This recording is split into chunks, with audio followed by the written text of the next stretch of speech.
This podcast is sponsored by ORCHSE Strategies, an industry leader in developing innovative and sustainable approaches for protecting workers and the environment.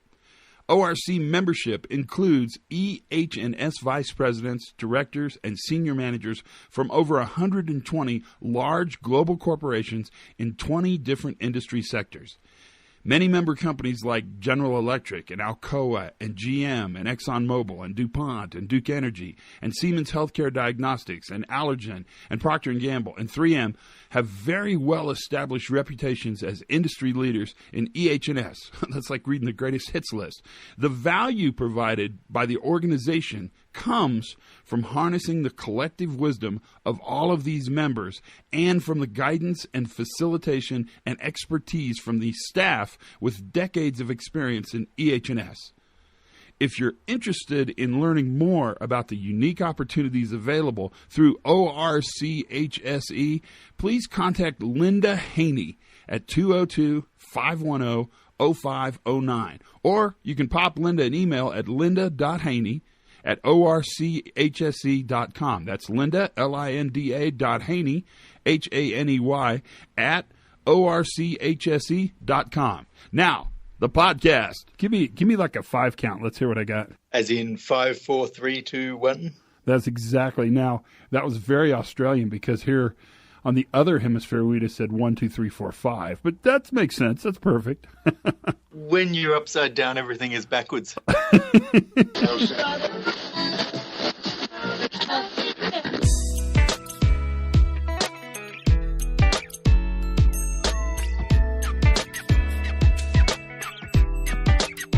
Hi, everybody, and welcome to the Pre-Accident Podcast. I am your host, Todd Conklin. I am running this shindig. I'm driving this bus, baby. We're on a road now. We're going to go somewhere. Hey, thanks for tuning in. Today's fun because every day's kind of fun. I don't know what to think. Here we are, mid-November. I have no idea what's happened. I need to sort of catch up with this and figure it out later. Who knows? But by this point, everything is set in stone and moving forward. So maybe I'll attach a front end to this, but probably not. I got to record this early, so I got to get this done. Today's podcast is really interesting. This is one you're gonna listen to. I don't know how much you know about Drew Rea, Dr. Drew Rea, Professor Drew Rea. He's from Griffith University. That's where Sidney Dekker is in Brisbane, Australia. Brizzy. Drew is an engineer who has kind of a history of curiosity around safety, but where he gets really interesting is its safety and storytelling. And the way I know Drew is through his podcast. I don't know if you've heard Disastercast.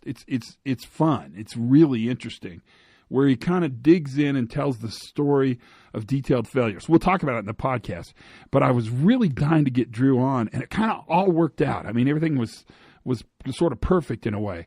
And so I contacted him. He said, let's do it. He'd love to be on it. We talked about sort of a cross-platform thing, and that kind of started this conversation. You're going to like this because this conversation, I will tell you, spares no sacred cows. So some people are going to probably be hurt by this a little bit. But he makes a really good case, and I think it's the right case, that really our zeal to put constructs around events is more about the fact that we do the investigation with the frame already decided. So we already know what an investigation is going to look like and what it's going to find, and we just go out there and just find it. And Drew's point, which is a good point, is that that's really not a function of bad investigators. That's a function of a bad investigatory model. And so what he says is change the model and you'll change the world. And he talks a lot about safety and how we tell stories of both success and failure. And you're going to like this. It's good. I'm a big proponent of the fact that we tell lots of scary stories in the belief that it'll scare people into being better. But in fact, it's not worth a crap. What we have to do is talk about stories of how things happened and how success is created in normal variability. Because it's about creating success in normal variability. If you haven't picked that up yet, it's time to sort of snap to and listen. You're going to listen. You're going to probably want to rewind. You're going to probably want to listen again. It's that kind of podcast. There's a moment in this podcast, you'll hear it, where quite honestly, I think probably one of the most interesting things that's ever been said is said. So listen carefully. Without any further ado, I'll just kind of toss it open and say, Drew, introduce yourself and welcome to the Pre-Accident Podcast. Hi, I'm Drew Rea. I'm a lecturer at Griffith University. I'm an engineer by training. Joined the Defence Forces as a civilian early in my life. Got interested in safety, went back to school, worked for railways, worked in Boston, in York, in the UK, and now I'm back here in Brisbane in a school of social sciences studying safety. Very cool. Well, I found you. I knew about you a long time ago, but I really found you and kind of fell in love with you. Yes, I said it. Fell in love with you on the Disastercast podcast. What got you to start that? That's such an interesting podcast. It's kind of a deep dive into events, and it's really thoughtful. So there's a cynical side of it and a fun side of it. The cynical side of it is that in safety, to get your ideas out, you've got to have a brand. Andrew Rea, safety academic, his ideas get written in obscure papers and published in obscure journals. Drew Rea, the Disastercast guy, people know who you are. They've got something to hook onto. But that sort of ties into then the fun side of it, which is that if you want to sell ideas, having stories to tell is important. And so that's really Disastercast. I had all of these accident stories that I thought, well, I've got these students and engineers who they are learning about safety, but they've never really heard the details of Challenger or Columbia or 3 Mile Island or Deepwater Horizon. And I wanted to share some of the rich details of those stories. And it's fun because it's really thoughtful. It's pretty well researched. It's actually very well researched, and it's a deep dive. But what interests me about you, and this is really what got me sort of thinking about you, is how you've thought about the storytelling. And our tendency in safety is to really tell scary stories. We try to scare people into being safe, which is just ridiculous and stupid and kind of goofy. But everybody does it. Yeah. So this started off with an episode I was writing for the podcast, just one of these bizarre ideas, because one of the other podcasts I listen to is Story Wonk, which is all about analyzing stories. And they introduced me to an idea that there are these 7 universal tales. There's the hero who goes on a journey. There's the person who discovers themselves, stories like that just sort of are universal, instantiated in different ways. And it got to the point where I was wondering, do we just keep repeating the same accidents over and over again? That we just have these patterns of disaster that happen. And so I tried to come up with a set of 7 patterns. And once I realized what I was doing, I just suddenly got horrified that, gosh, this is what we do when we investigate accidents, is we construct stories based on these patterns that we already know about. And we do it just to try to reinforce messages that we already know about. And that's not what we tell ourselves we're doing when we claim to be investigating and learning. Oh, you're completely true. In fact, I just did a peer assist with a company, and I looked at a whole bunch of their accident investigations, and it won't surprise you, but it kind of surprised them that they all were the same. Every one of them had the same finding. Every one of them had the same sort of outcome. Every one of them had the same direction towards corrective action. And they'd really gotten in this loop where they sort of had the story and they kind of looked for events to fill it. It's kind of goofy when you think about it, because you don't really need to investigate if your outcome's always the same. I mean, you're kind of wasting time investigating, don't you think? Yeah, I tried that out actually recently when I was talking to a bunch of people who ran heads of department for schools. And they wanted to investigate an accident that happened at a school fair, a fete. And I said, well, what do you really want to produce by way of useful output for this? Who is the audience? And they said, well, really, we want to give good advice to people who are organizing fetes. So I asked them, what are you going to learn by doing the investigation that will help you write better advice? Can't you just sit down and write that advice right now? And they scratched their heads and thought, yeah, they could. They could produce all of the outputs that they wanted to produce, and they weren't going to investigate to learn anything. So what's a fete? Like a carnival. Oh, really? Show, where you've got like sideshows and stalls selling cakes. Yeah. And banners up everywhere and showing off the school. I never knew that had a name. I've learned something. It's the best podcast ever. I learned something new today. I'm going to go out and use the word fate a lot. Well, that's interesting. When they realized that they didn't need to even do the investigation to write the outcome, what'd you tell them? How'd you move ahead with that? Well, I asked them what they didn't know about fates that they could try to find out. And Nice. it turned out that actually there was lots of stuff that they could learn about fates, because schools get really scared when there are events that happen outside their control. And things that happen on the weekends are a great example. The school shuts up at 3:00 and everyone goes home. And then the volunteers come in and start setting up banners and stalls and using the school's equipment. And that's frightening, but also it's something that they don't know a lot about. Why was the guy standing up a ladder trying to hang something up? Well, maybe it was because all the school's equipment was actually behind a locked door they didn't have the key to. Right. What are Fair the enough. activities that need to go into setting up a fate? Who does what? How do they organize it? Turned out the people who run the school don't actually know that. So if they want to provide good advice, yes, there were things that they could learn once they had actually thought through what did they not know? What were they curious about?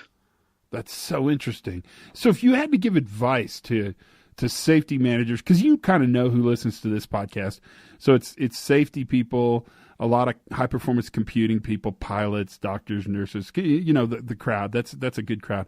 If you were going to give them advice around this notion of stories and safety, what would you say? Where would you go with this? I would start with the idea that you've got to be curious to decide that you don't know everything, that you want to find something out. So this is what I do when I want to learn about an accident, is I don't assume that I know what happened. I don't sort of write the podcast and then go back and check the sources.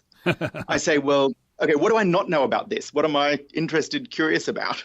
Where are the inconsistencies or sort of black bits where people skate over that I want to find more about?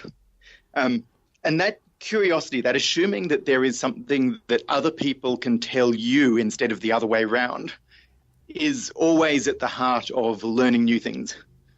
Students who go into a classroom thinking that they already know everything are never going to learn.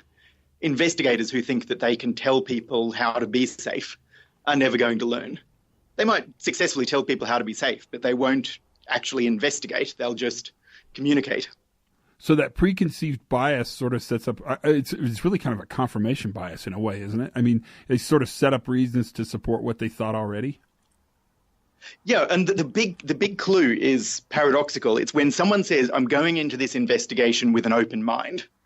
That's your clue that someone is ready for bias, because they haven't, they don't see and acknowledge the way in which everything is preconceived by your own structures of thinking about things. And the only way to avoid it is to stop asking questions, because every question has loaded in it assumptions, structures about what's important, what's not important. And the alternative, instead of saying, what happened, why did it happen, where did it happen, who was involved, is to get people to tell a story. So you stop asking questions, you just tell people, tell me a story about this. And they get to build it, and it moves over time. Are you familiar with Fisher and his fidelity around stories? He's a communication scholar, and he says that stories have to hang together temporally, so they make sense in time, and that they have fidelity. They sort of move towards meaning. They move towards fidelity. And you're right, Drew, because when I'm on an investigation today, actually. So I spent today looking at a fatality, and it's really interesting because I don't start at the accident and go backwards. And I don't have any questions. In fact, I'll be really honest. I don't think I've ever told anybody this. I don't even really read ahead before I get in there. I just sat down with a room of people and said, tell me how that day started. And then I shut up and just listen. And it kind of forces them into that storytelling. Why are stories so valuable? Let me dodge the question slightly. Yeah, dodge away. Dodge away. We are in charge of all dodging, so dodge like crazy, baby. I wanted to hook into the stuff you were saying about Fisher. I'm not directly familiar with Fisher and fidelity, But one of the books on my safety shelf is a thing called The Writer's Journey by Vogler, which makes very clear how these decisions about where the end point of the story is and where the start point of the story is and who the actors are already predetermine where the conflict is in the story. So by the time you've asked someone, tell me about today, you've already selected that that person is going to be the star of the story. They're the person taking action. You've already selected that the relevant time frame is from the beginning of that day. So anything that happened before the day is now out of scope of the story. Yeah, you're right. You're totally right. These are necessary things in order to tell stories. You can't tell a good story without making those decisions. But the more consciously you make them, the more crafted the story is. So actually, one of the ways around it is not to make those decisions on behalf of other people, but to get them to tell the story based on what they think is most interesting, most important. Now, the challenge is that they'll be trying to read your mind. So you go to someone and say, well, when did this all start? They'll assume that, well, you're interested only in the accident, so you're only interested in the minutes beforehand. So perhaps by saying, tell me about the start of today, at least you're giving them that space and permission to say that things don't happen just in the space of the accident, but stories unfold over a longer period of time. And as they tell the story, it's really interesting because they find, at least today's example, is they kept reaching back farther and farther. So you're That's right. Interesting. You're right. It is kind of an art. A storyteller is more like a painter than a scientist for sure. They choose the point of view. They chose the depth of field. They chose the colors by which we paint, like a painter does. But it's really interesting, and I love what you're saying because we allow the story to sort of unfold towards whatever it is we need to think about, the potential outcome or the event or the accident or disaster, if we're talking about a disaster cast. But building up to it is really where all the context lies. And the context is really where most of the learning is. Because I agree with you completely. If I could do anything to leaders, it would be to make them so much more curious. Curiosity seems to be the most powerful place you can be in safety, and correct me if you think this is wrong, is not knowing. Because not knowing allows you to know. It allows you to learn. If you think you know already, then you have no desire and no real reason to do any kind of investigation. But if you don't know, the world is completely open. It's almost tabula rasa, if I can use a bit of Latin. There's a flip side to that. It's all very well for me sitting in an academic office to be deeply, deeply uncertain about safety, to be sure that I have no idea how to make things actually safer, to talk about the fact that cause is not a scientific term, it's a psychological term, it's an illusion. But it's a much harder job for someone who is in an operational management position, who has to give people definite answers. And so there's got to be some compromise to be reached between the deep uncertainty and the willingness to give people at least some form of sense-making that they need in order to move forward. So how do we reach that? What do we do with that? I think the first step is being self-conscious about the fact that, yes, even though we are telling stories, we're conscious about the fact that we're telling stories. And just acknowledging and admitting that this is just one point of view, this is one story, is a good start. The next one is recognizing that you don't have to reconcile stories. If you've got 3 different people telling you stories about an accident and they all seem to contradict each other, you don't need to resolve those contradictions in order to come up with good recommendations. You don't need to say it was found that this person is wrong and this person is right. Or here are 3 ways it might have happened and the committee decides that this is the way that it did actually happen. If all 3 were possible, were reasonable, all 3 can lead to useful learnings, useful actions. You don't need to know and settle on one unified story. Oh, but Drew, that's very controversial because are we not more like policemen than we are listeners of stories? He says sarcastically. Now you're just trying to provoke me because no safety person actually wants to be called a safety cop. And yet, I spend tons of my time with companies who say, these stories didn't jive, somebody's lying. When in reality, you're exactly right. If 3 different people were involved in an event, there's going to be 3 different perceptions of that event. And if there are 3 reasonable stories, all of them have value operationally. Fair enough? So here's the deeply pragmatic thing about playing safety cop. There are regulators and there are enforcement agencies who sometimes need to find someone to blame. And that's something that organizations don't like, that fight against. But there is absolutely no need for an organization to do that to themselves. I agree. So, Ben, you're not even helping. Go on. Well, no, that should be the headline of everything. I mean, that may be one of the more profound things I've heard in years, what you just kind of squirted out there. That was amazing.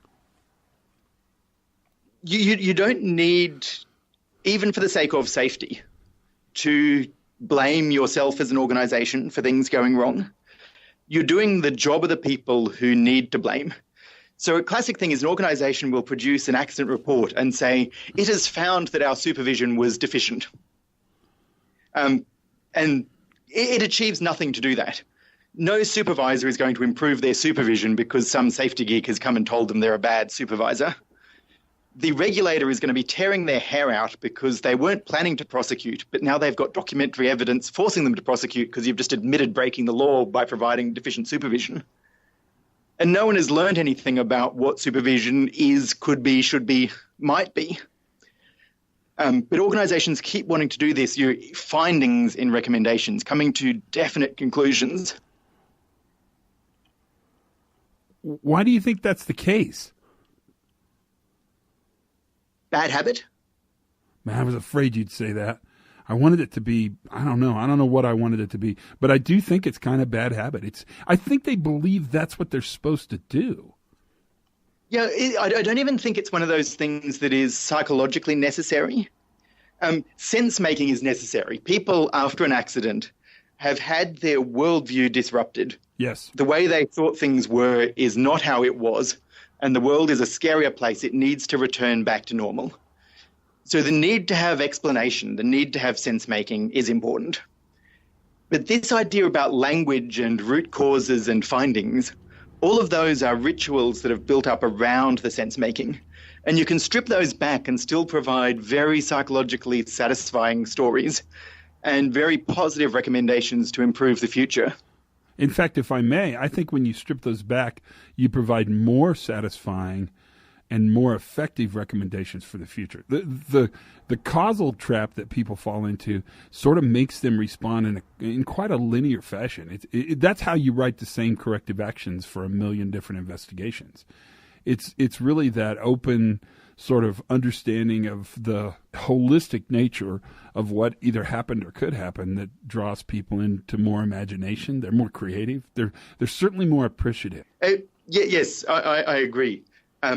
I think we've trained ourselves in particular types of language, that this is, to use a storytelling term, this is the genre we're writing in. An accident story always starts with, it was a Boeing 737 operating as flight AK-543, traveling at 2,000 knots. The pilot, those sort of, we're introducing a genre, and that genre tells us that we need to talk about things like root causes, like findings, like conclusions. But there are plenty of other stories that are equally satisfying that don't fit that same genre. And I like the idea of just sort of switching that and saying, okay, this is a workplace appreciation. It's a different type of writing. It serves the same ultimate end of sense-making, of providing a way forward, but it does it without any of those conventions of the bad hack writing. Amazing. And so interesting. What do you think about appreciative inquiry, David Cooper writer? My biggest concern with it is not the underlying philosophy, which I think is good.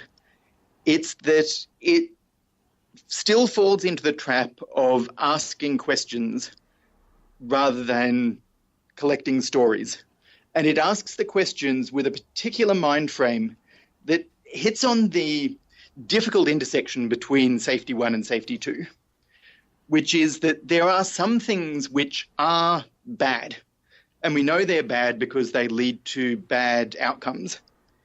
And safety too, particularly as it's expressed through appreciative inquiry, doesn't like to recognize that. And so this is what makes safety one people very uncomfortable but hold on, the operator is not always right. The operator could have been, should have been, might have been doing things differently. And you're ignoring the possibility of doing it differently by saying, well, you guys are the experts. You guys knew what you were doing. You guys know why you did it that way. So I like the philosophy, but it's not quite right yet. It's a work in progress, and we need to consider it as a work in progress rather than as a ready-made solution. And I think Cooper Ryder would agree with you. I mean, Cooper Ryder's premise is that one of the ways we can change the discussion is by changing the question. And he makes no bones about the fact that when you slant your questions towards appreciative, discovery, you're going to get a lot of appreciative discovery without sort of the heavy lifting of all the whinging and complaining and all the things that sort of come on the opposite of appreciative discovery. And that's kind of a cool idea. But I think you're right. I mean, and it's interesting to think about it in a more formal investigation protocol. I really think a lot about sort of informal learning, kind of ad hoc learning, and that's where I think these safety stories make a difference. Why have we drifted, and I'm kind of redirecting you back to this question, why have we drifted to the belief that somehow bad stories are meaningful? The story of the bad failure, the story of the bad actor, the guy that gets up and talks about how stupid he was, and that's why he's injured, or those kind of stories. Why have we gotten to a place where we think that makes a difference? One of the reasons is that that's a very satisfying form of sense-making for people who've stuffed up. If you've been involved in the events leading up to an accident, you have two very psychologically easy ways to get out of it. One of them is to deny completely that it was your fault. To say that, look, this is someone else's problem, someone else's responsibility. I did the very best I could, and despite me being the hero of this story, bad things happened. Now, I won't name names, but you can see that clearly in a lot of people talking about accidents afterwards, that they're casting other people as the bad actors and themselves as the noble people going down fighting. But the other alternative is actually more common and more sinister, which is to stick your hand up and say, I stuffed up. I'm the villain here. I did things badly. And I'm an object lesson to myself and other people. Classic example of this, and I will call out names, is the Hyatt Regency walkway collapse. The guy who ran the engineering consultancy firm, who was responsible for the diagrams which got mistranslated through many layers of contracting and subcontracting and missed out important design details. He took personal responsibility for that error and spent the rest of his life lecturing engineering students about personal responsibility. And the amount of harm that does is incredible because it wasn't his fault. The idea that the leader of an engineering organization should be micromanaging every diagram is ridiculous. If anything, he could have taken lessons out of that about how it's important for engineers to learn management skills and learn delegation and learn how to run organizations, not just to be engineers. That would have been useful stuff. But instead, he's taken his own guilt and moral lesson and spreads that round. And that's his way of making sense and making compensation for this bad thing that happened. And that's why we have so many people who've been injured who are willing to become volunteers to stand up on stage and say, look, I got injured. It was my fault. If you don't be like me. But it's unhelpful because I don't think that's a particularly I hesitate to use the word accurate because all sense-making is sense-making, but I don't think it's a particularly useful form of making sense of what happened. Yeah, I'm not sure what to do with the information is the point I'm sort of always at. I feel terrible and I'm sorry it happened and I'm sorry you feel that way, but I don't know how to process that information and make a difference operationally. Yeah, I actually talked to someone who was in the audience for a big football star whose father had been killed in an industrial accident. And he's now a spokesman for workplace health and safety. He goes around giving these talks. And he gives talks about his own irresponsibility and the number of times when he has done things which were unsafe and been scared by the consequences or near misses, and how he's just like his father was, who was involved in the accident. And I was talking to a person in the audience because I wanted to see, forget my own impressions, what does someone who's coming at this cold take away? And what he took away was, oh my gosh, it really doesn't work, does it? This guy's own father was killed and he went through all these things. It took all of that and he's still making mistakes with safety. What lesson are you supposed to come out of it? Care, but care doesn't help unless you have a direction to put the caring into. Remarkable. So if you had to give one piece of information, and I know this is kind of limiting, but you'll make it, I promise. If you had to give one piece of information, one piece of advice around this notion of using stories to understand and learn from operational activities, what would it be? Don't tell stories, collect stories.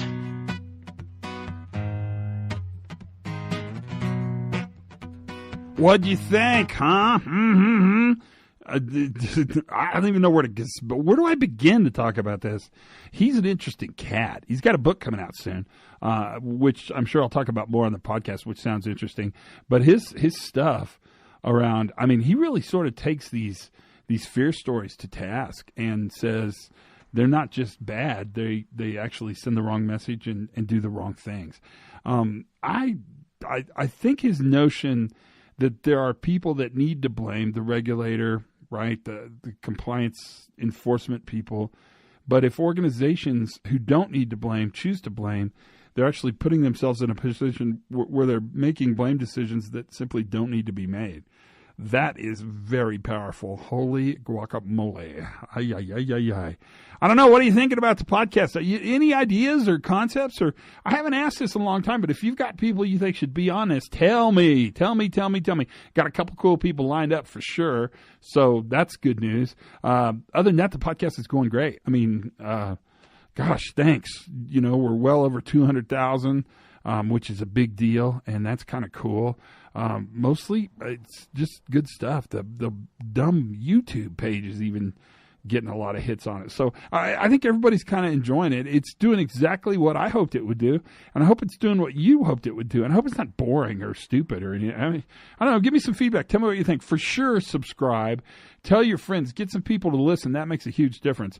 As always, learn something new every single day. Have as much fun as you possibly can. And for goodness sakes, be a good storyteller. No, be safe.